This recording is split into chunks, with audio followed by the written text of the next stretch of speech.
28 ਫਰਵਰੀ ਨੂੰ ਜਦੋਂ ਅਮਰੀਕਾ ਤੇ ਈਰਾਨ ਵਿਚਾਲੇ ਜੰਗ ਸ਼ੁਰੂ ਹੋਈ ਸੀ, ਉਸ ਵੇਲੇ ਇਹ ਅੰਦਾਜ਼ਾ ਲਗਾਇਆ ਜਾ ਰਿਹਾ ਸੀ ਕਿ ਇਸ ਸੰਘਰਸ਼ ਵਿੱਚ ਈਰਾਨ ਦੇ ਸਾਥੀ ਹੂਤੀ ਬਾਗੀ ਵੀ ਸ਼ਾਮਿਲ ਹੋ ਸਕਦੇ ਹਨ। ਲਗਭਗ 5 ਮਹੀਨੇ ਬਾਅਦ ਹੁਣ ਉਹ ਅੰਦਾਜ਼ਾ ਸੱਚ ਹੁੰਦਾ ਨਜ਼ਰ ਆ ਰਿਹਾ ਹੈ। ਪਿਛਲੇ ਇੱਕ ਹਫ਼ਤੇ ਦੌਰਾਨ ਹੂਤੀ ਬਾਗੀਆਂ ਨੇ ਸਾਊਦੀ ਅਰਬ ਅਤੇ ਲਾਲ ਸਾਗਰ ਵਿੱਚ ਜਹਾਜ਼ਾਂ ਉੱਤੇ ਮਿਸਾਈਲਾਂ ਅਤੇ ਡਰੋਨਾਂ ਨਾਲ ਕਈ ਹਮਲੇ ਕੀਤੇ ਹਨ। ਇਸ ਦੇ ਜਵਾਬ ਵਿੱਚ ਸਾਊਦੀ ਅਰਬ ਦੀ ਅਗਵਾਈ ਵਾਲੇ ਸੈਨਿਕ ਗਠਜੋੜ ਨੇ ਵੀ ਹੂਤੀ ਠਿਕਾਣਿਆਂ ਉੱਤੇ ਹਵਾਈ ਹਮਲੇ ਸ਼ੁਰੂ ਕਰ ਦਿੱਤੇ ਹਨ।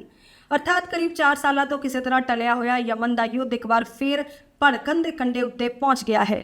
ਹੂਤੀ ਬਾਗੀਆਂ ਨੇ ਸਾਊਦੀ ਅਰਬ ਖਿਲਾਫ ਸਮੁੰਦਰੀ ਨਾਕਾਬੰਦੀ ਦਾ ਐਲਾਨ ਕਰ ਦਿੱਤਾ ਹੈ, ਜਦਕਿ ਦੋਵਾਂ ਪਾਸਿਆਂ ਤੋਂ ਹਮਲੇ ਲਗਾਤਾਰ ਤੇਜ਼ ਹੋ ਰਹੇ ਹਨ। ਇਸ ਨਾਲ ਮੱਧ ਪੂਰਬ ਵਿੱਚ ਇੱਕ ਹੋਰ ਨਵੀਂ ਜੰਗ ਛਿੜਨ ਦਾ ਖਤਰਾ ਕਾਫੀ ਵੱਧ ਗਿਆ ਹੈ।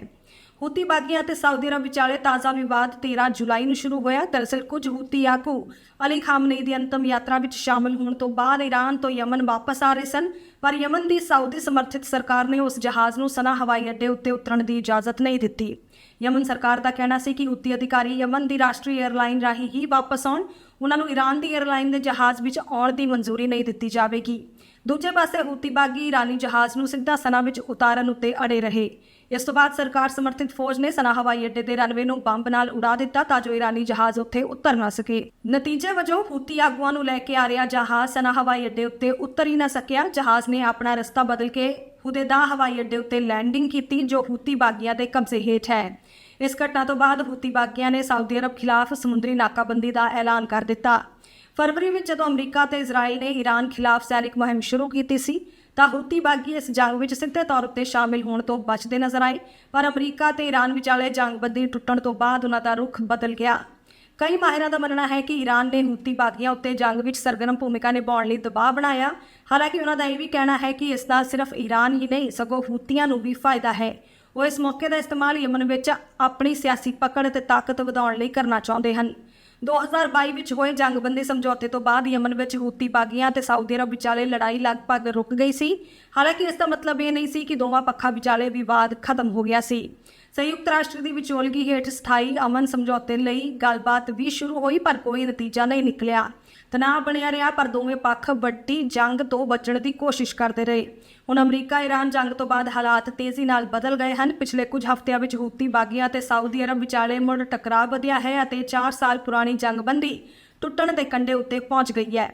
ਸਾਊਦੀ ਅਰਬ ਇਸ ਸਮੇਂ ਹੂਤੀ ਬਾਗੀਆਂ ਨਾਲ ਇੱਕ ਹੋਰ ਜੰਗ ਨਹੀਂ ਚਾਹੁੰਦਾ। ਇਸ ਦੀ ਸਭ ਤੋਂ ਵੱਡੀ ਵਜ੍ਹਾ ਪਿਛਲਾ ਸੰਘਰਸ਼ ਹੈ, ਜੋ ਕਰੀਬ ਇੱਕ ਦਹਾਕੇ ਤੱਕ ਚੱਲਿਆ। ਇਸ ਜੰਗ ਉੱਤੇ ਸਾਊਦੀ ਅਰਬ ਨੇ ਅਰਬਾਂ ਡਾਲਰ ਖਰਚ ਕੀਤੇ, ਪਰ ਉਸ ਨੂੰ ਕੋਈ ਨਿਰਣਾਇਕ ਕਾਮਯਾਬੀ ਨਹੀਂ ਮਿਲੀ।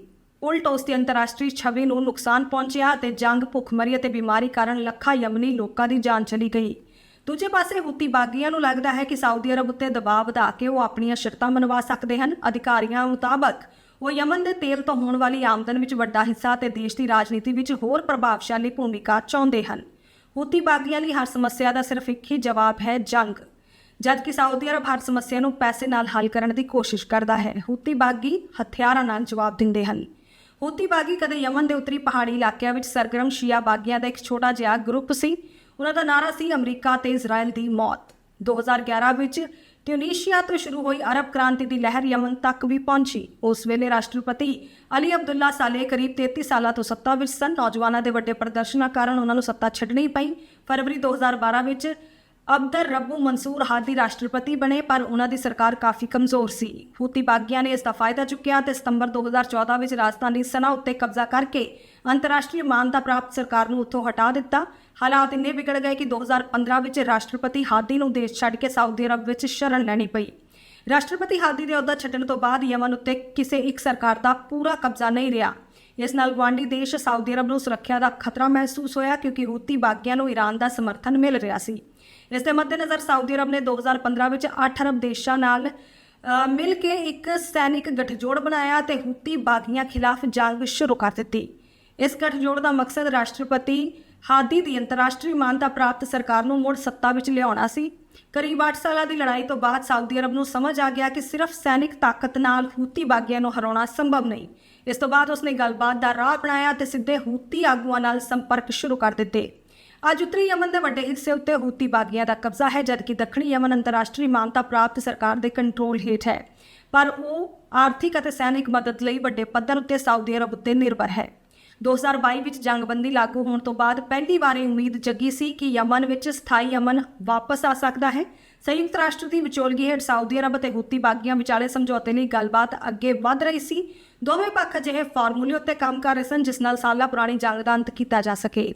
ਸਭ ਤੋਂ ਵੱਡਾ ਵਿਵਾਦ ਯਮਨ ਦੇ ਤੇਲ ਤੋਂ ਹੋਣ ਵਾਲੀ ਕਮਾਈ ਅਤੇ ਸਰਕਾਰੀ ਕਰਮਚਾਰੀਆਂ ਦੀਆਂ ਤਨਖਾਹਾਂ ਨੂੰ ਲੈ ਕੇ ਸੀ।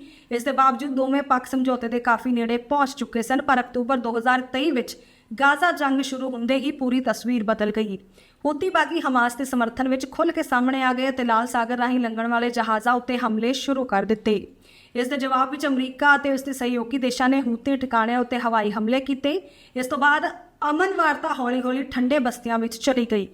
ਗਾਜ਼ਾ ਜੰਗ ਦੌਰਾਨ ਹੂਤੀ ਬਾਗੀਆਂ ਨੇ ਸਾਊਦੀ ਅਰਬ ਉੱਤੇ ਸਿੱਧੇ ਹਮਲੇ ਨਹੀਂ ਕੀਤੇ, ਪਰ ਉਹਨਾਂ ਨੇ ਰੈੱਡ ਸੀ ਰਾਹੀਂ ਗੁਜ਼ਰਨ ਵਾਲੇ ਜਹਾਜ਼ਾਂ ਨੂੰ ਨਿਸ਼ਾਨਾ ਬਣਾਉਣਾ ਸ਼ੁਰੂ ਕਰ ਦਿੱਤਾ।